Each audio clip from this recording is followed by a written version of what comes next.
স্বামীর করযোগ্য আয় আছে এবং তিনি ট্যাক্স রিটার্ন দাখিল করে থাকেন, কিন্তু স্ত্রী বা অপ্রাপ্ত বয়স্ক সন্তানের নামে কিছু আয় হয়ে থাকে। তাদের আলাদা কোনো টিন নাই। এখন প্রশ্ন হলো, তাদের যে আয় হয় তা কোথায় এবং কিভাবে দেখাবেন? আজকের ভিডিওটিতে আমরা এই বিষয়ে বিস্তারিত জানব। তাহলে চলুন জেনে নেই।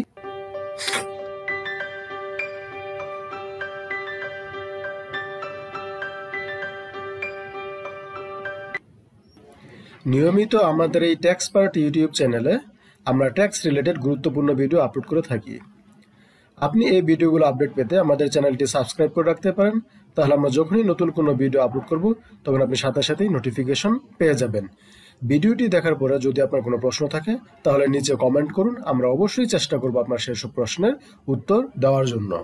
করদাতার স্বামী বা স্ত্রী বা অপ্রাপ্ত বয়স্ক সন্তানদের নামে যদি পৃথকভাবে টিন না থাকে তাহলে তাদের আয়ও করদাতার আয়ের সাথে একত্রে দেখাতে হয়।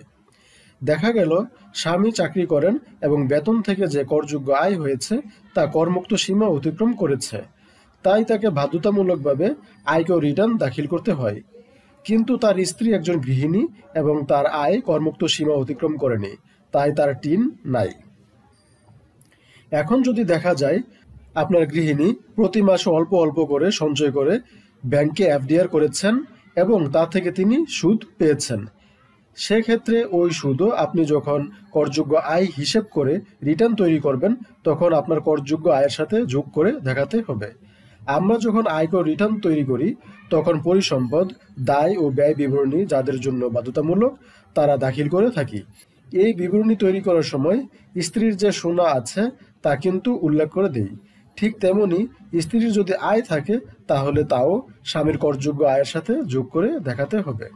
আবার অপ্রাপ্তবয়স্ক সন্তানের নামে যদি কোনো আয় হয় তাহলে ওই আয়ও বাবা মা যার টিন আছে তার সাথে দেখাতে হবে। বাবা এবং মা উভয়ই যদি করদাতা হন তাহলে যে কোনো একজনের সাথে যোগ করে দিলেই হবে। স্ত্রী যদি করদাতা হন এবং স্বামীর আয় যদি করযোগ্য না হয় সেক্ষেত্রেও স্বামীর আয় স্ত্রীর করযোগ্য আয়ের সাথে যোগ করে দেখাতে হবে। কিভাবে একজন ব্যক্তি করদাতা তার আয় থেকে কর গণনা করবেন তার উপর আমাদের ট্যাক্স কোর্স রয়েছে। অতি অল্প খরচে আপনি ঘরে বসেই ট্যাক্স রিটার্ন প্রিপারেশন করতে পারেন।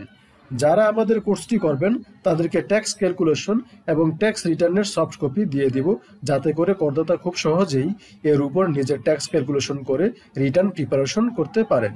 ভিডিওটির ডেসক্রিপশনে লিংক দেওয়া আছে, সেখানে ক্লিক করে আমাদের অনলাইন ট্যাক্স কোর্স সম্পর্কে বিস্তারিত জানতে পারবেন।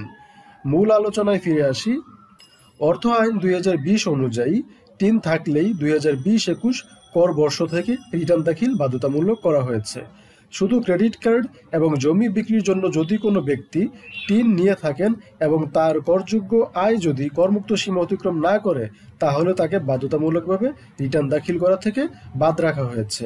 গত একটি ভিডিওতে আমরা জেনেছিলাম গৃহিণীর যদি সঞ্চয়পত্র থাকে এবং সেখান থেকে যে সুদ পেয়েছেন তা থেকে উৎসে কর কর্তন করে রাখা হয়।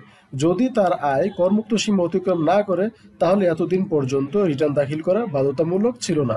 সঞ্চয়পত্র ক্রয়ের ক্ষেত্রে টিন লাগে। যেহেতু টিন আছে তাই এবছর থেকে তাকে আলাদাভাবে তার আয় দেখিয়ে রিটার্ন দাখিল করতে হবে, স্বামীর আয়ের সাথে আর দেখাতে হবে না। আরেকটি কাজ করতে হবে, এতদিন স্ত্রী রিটার্ন দাখিল না করাতে স্বামীর রিটার্নে তার যে সম্পদ যেমন সোনা বা অন্যান্য যদি আরও থাকে দেখিয়েছিলেন সেগুলো আর স্বামীর রিটার্নে দেখাতে হবে না, স্ত্রী তার নিজের রিটার্নে দেখাবেন।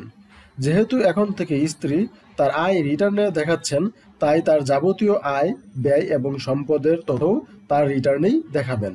এবছর থেকে যেহেতু টিন থাকলেই রিটার্ন দাখিল বাধ্যতামূলক করা হয়েছে, তাই স্বামী বা স্ত্রীর মধ্যে যদি একজন করদাতা হন এবং আরেকজনের আয় যদি করমুক্ত সীমার নিচে থাকে তাহলে তিনিও টিন নিয়ে নিতে পারেন। এতে করে করদাতা ব্যক্তির করের পরিমাণ কমবে।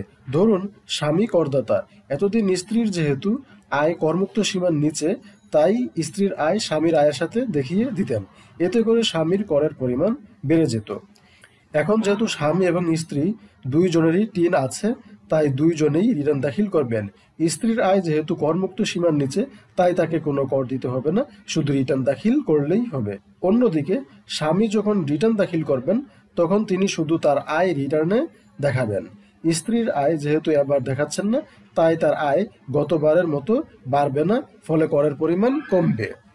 তাহলে আমরা জানলাম যে স্বামী বা স্ত্রীর মধ্যে যদি একজন করদাতা হন এবং যদি আরেকজন করদাতা যদি না হন, যদি টিন না থাকে, তাহলে যার টিন নেই তার যে সম্পদ বা আয় আছে সেগুলো স্বামীর বা স্ত্রীর যার টিন আছে তার সাথে রিটার্নের সাথে দেখিয়ে দিতে হবে। আবার যদি অপ্রাপ্তবয়স্ক সন্তান থাকে এবং তাদের নামেও যদি কোনো আয় হয়, তাহলে সেগুলো কিন্তু স্বামী বা স্ত্রী যিনি করদাতা হবেন তার রিটার্নের সাথে দেখিয়ে দিতে হবে। আজ তাহলে এ পর্যন্তই। ধন্যবাদ।